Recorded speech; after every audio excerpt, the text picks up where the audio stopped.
Napansin nyo ba, kapag nanay ang laging wala sa bahay, madalas napapansin agad ng mga anak. Pero kapag tatay ang laging wala, madalas ang iniisip lang ng tao, normal lang, nagtatrabaho eh. Lalo dito sa abroad, sa Canada, ang daming tatay na parang naging makina na lang. Gising madaling araw, pasok sa trabaho, overtime, pagod, uuwi, tulog, tapos bukas ulit. Paulit-ulit, hindi dahil gusto nilang lumayo, kundi dahil gusto nila na hindi magkulang ang pamilya nila. Minsan nga, habang lumalaki ang mga anak nila, ang nakikita lang ng mga bata, yung pagod na tatay, hindi yung sakripisyo. Hindi nila nakikita yung overtime, yung stress, yung lamig ng trabaho, yung pressure magbayad ng bills, yung takot mawala ng trabaho, yung pakiramdam na parang bawal kang mapagod kasi may pamilya kang umaasa sa'yo. At masakit minsan, pagdating ng panahon, maririnig mo pa, hindi ka naman naging present sa buhay namin. Aray nun, para sa isang tatay. Kasi ang totoo, maraming tatay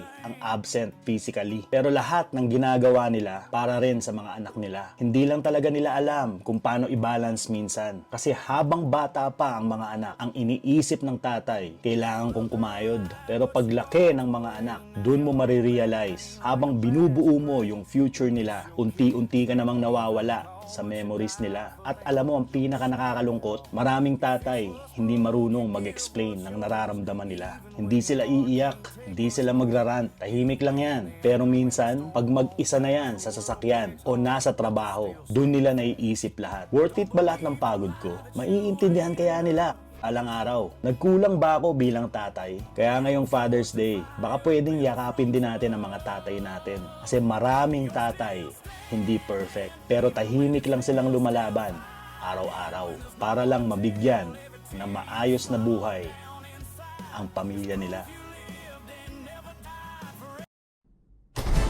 Oh. You see those large, heavily armed men? They suspect you have killed their leader, and they want you dead.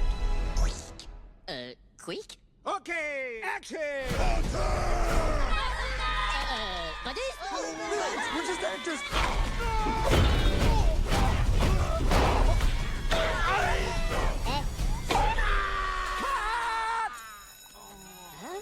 Abe?